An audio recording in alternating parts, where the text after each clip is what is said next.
গতকালও দেখিয়েছিলাম আপনাদের যে যখনই এই স্পেশাল ইন্টেন্সিভ রিভিশনের প্রক্রিয়া শুরু হয়েছে তারপর থেকেই বাংলাদেশ থেকে যারা এদেশে কাজ করতে এসেছিলেন অথচ ফিরে যাননি তাদের এবার ফিরে যাওয়ার হিড়িক লেগে গিয়েছে সীমান্তে। স্বরূপনগরের ছবি দেখুন, প্রায় 500 জনের বেশি বাংলাদেশি তারা সীমান্তে জড়ো হয়েছেন। তাদের ফেরার প্রক্রিয়া কি হবে, তারা কেন ফিরতে চাইছেন, কোথায় ছিলেন এতদিন, তারা এখানে কি করছিলেন? আমার সঙ্গে অনুপম রয়েছে সরাসরি। অনুপম,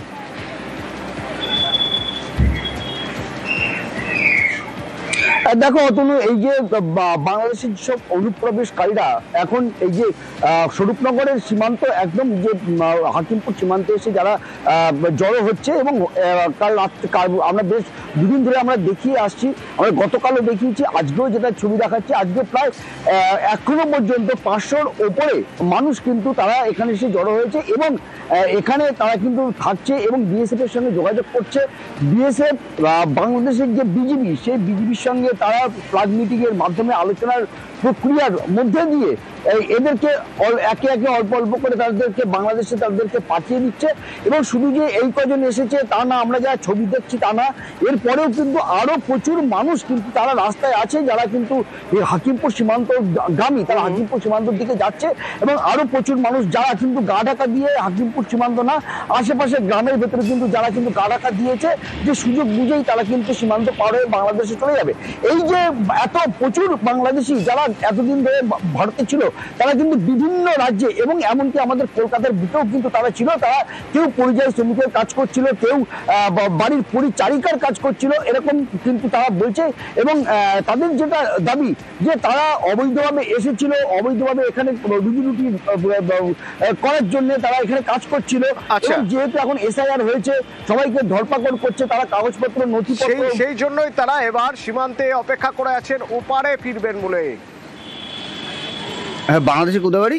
সাতক্ষীরা জেলা, সাবনগর থানা, আচ্ছা, নবিকি বাজার, ছোটকুকুর জেলা। এখানে ভারতে কোথায় থাকতেন? ভারতে আমি থাকতাম হাওড়া জেলা, দুমদুর থানা। দিন মজুরি করতাম, এই কাটামোর কাজ, ঘর ভাঙা, বনের কাজ এইসব। দেশে ফিরে চলে যাচ্ছেন? হ্যাঁ, দেশে চলে যাচ্ছে। কারণ কি?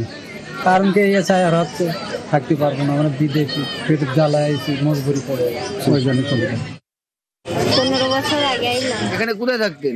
নিউটাউন থানা, কাজকাম করতাম, বাসা বাড়ি। এখন কি দেশে ফিরে যাচ্ছেন? ইসলামপুরের একটি গ্রাম, যে গ্রামের 214 জন পড়েছেন মহা বিপদে। কারণ এই যে স্পেশাল ইন্টেন্সিভ রিভিশন হচ্ছে তা তো 2002-এর ভোটার তালিকা অনুযায়ী এসআইআর এর, তো সেই তালিকায় এদের নাম নেই। এবার তারা কি করবে, কেন নাম নেই? তারা বিএলওর সঙ্গে যোগাযোগ করেছে, বিএলও কিছু বলছে, পঞ্চায়েত কি কিছু করতে পারে? চঞ্চল রয়েছে সরাসরি আমার সঙ্গে। চঞ্চল,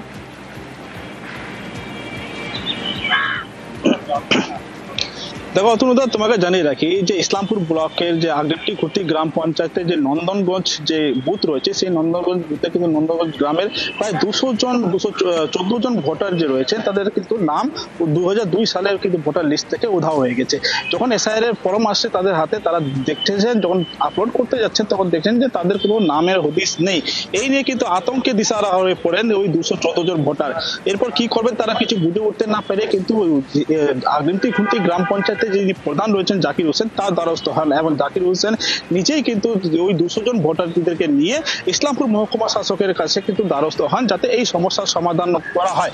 এই যে গ্রামবাসী যারা রয়েছে, যারা ভোটার রয়েছে, তাদের একটা দাবি রয়েছে যে তারা 1999 বা 2002 সালের আগে কিন্তু ভোট দিয়েছেন, অথচ 2002 সালের পর কিন্তু তাদের আর কোনো 2002 সালের লিস্টে কিন্তু কোনো নাম নেই। এবং নাম না থাকাতে একটা প্রকার আতঙ্ক থাকবে, এই বয়স্ক মানুষরা যাবে কোথায়, সেটাই একটা বড় প্রশ্ন রয়েছে। তারপরেই কিন্তু যখন মহকুমা শাসকের দ্বারস্থ হন ইসলামপুর মহকুমা শাসকের কাছে, মহকুমা শাসক তাদেরকে আশ্বস্ত করেছেন কোনো কিছু টেকনিক্যাল প্রবলেমের কারণে কিন্তু এই সমস্যা হয়েছে, এমনটাই ইসলামপুর মহকুমা শাসকের আশ্বাস দিলে সেই সব ভোটাররা কিন্তু বাড়ি ফিরে যায়। তবে এই সমস্যা কতদিনে সমাধান হবে সেটাই এখন দেখার বিষয়। ধন্যবাদ। আগে ভোট দিয়েছি, এখন 2002-এর ভোটার লিস্টের নাম নাই কেন? টেনশনে আমার মাথা ঘুরে। আমার কৃষি লোক, আমার স্বামী নাই, আমার সব বাইরে আছে, তার জন্য আমি এডিও আছি। এসডিও ম্যাডাম বললেন না কোনো চিন্তার কোনো কারণে, বিএলও ওখানকার বিএলওকে বললেন ফর্মগুলো ফিল আপ করে জমা দিতে, কোনো অসুবিধা হবে না। এই 214 জনের যাদের নাম ওয়েবসাইটে পাওয়া যারা হার্ড কপিতে আছে সেই সমস্যাটা তারা আলোচনা করে সেটা সমাধান করে দিবে, কোনো অসুবিধা হবে না। হার্ড কপি যে রোলের থাকে, যেটাকে আমরা সার্টিফাইড কপি বলি, সেটাতে ওনাদের নাম আছে। সেই হার্ড কপি যখন অ্যাপে আপলোড হয়েছে সেখানে কোনো কারণে ওনাদের নাম নেই, তো এটা একটা টেকনিক্যাল সমস্যা। এটা আমরা কমিশনকে জানিয়ে দিয়েছি, ওরা ঠিক করে দেবে। নিউমারেশন ফর্মের হার্ড কপি লোকের কাছ থেকে নিয়ে নেবে, তাতে বাদ যাওয়ার কোনো চান্স নেই। They are genuine, if they are genuine voters they will be linked to the role.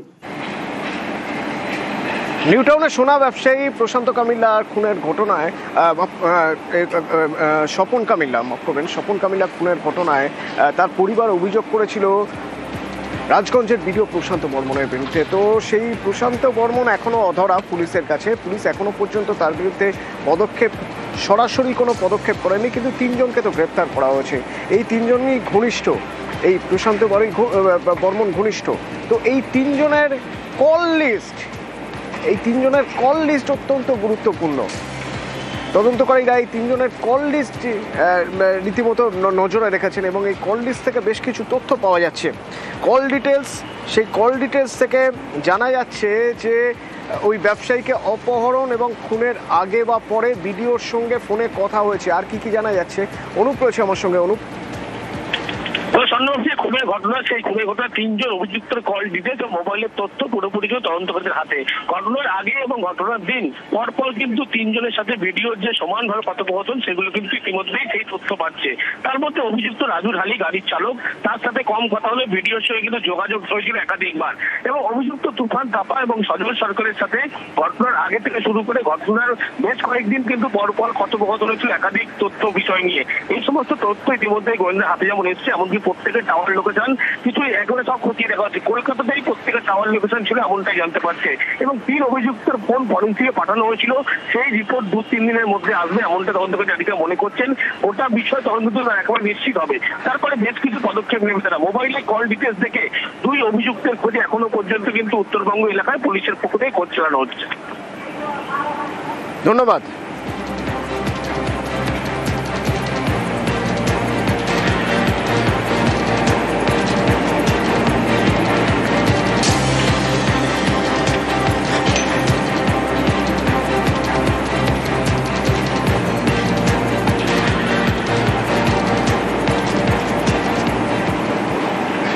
Bishnupur জেলা হাসপাতাল, এই বিষ্ণুপুর জেলা হাসপাতালে 1 টাকায় 1 লিটার জল পাওয়া যাচ্ছে।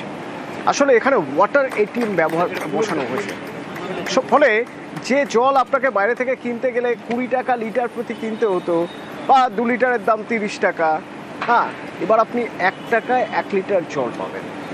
তো যারা রোগীর আত্মীয় পরিজন যারা আসছেন তারা কি বলছেন, এই প্রজেক্ট শুরু হলো কবে থেকে, এবং জলের যে প্রয়োজন, পানীয় জলের যে সমস্যা, আর কোনো সমস্যা এখন নেই তো বিষ্ণুপুর জেলা হাসপাতালে, জানবো।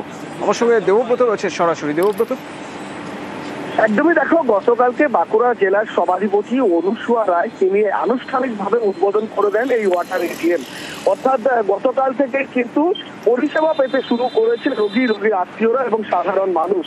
স্বাভাবিকভাবেই জলের যে সমস্যা, সেই সমস্যা দূর হচ্ছে।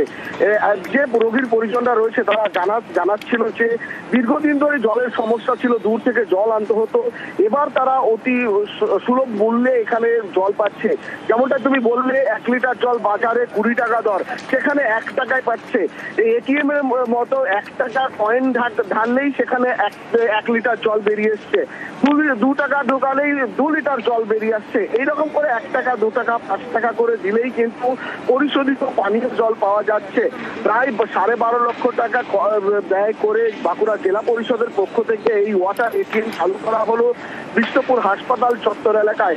স্বাভাবিকভাবেই খুশি সকল মানুষ, রোগীর আত্মীয় থেকে শুরু করে হাসপাতাল স্টাফেরা। অতনু, ধন্যবাদ। অন্য জায়গায় জল কিনলে সেটা 10 টাকা 15 টাকা লাগতো, এখানে সেটা 1 টাকাতে পাওয়া যাচ্ছে। যারা হাসপাতালকে আসবে তাদের খুব ভালো সুবিধা পাবে তারা। ঠান্ডা জলের জন্য 20 টাকা করে লাগতো, এখানেতে 1 টাকায় 1 লিটার জল পাওয়া যায়। এবং জলটা ভালো। এখানেতে একটা জলের ব্যবস্থা খুবই প্রয়োজন ছিল, না হলে অনেকটা দূরে গিয়ে নিয়ে আসতে হতো।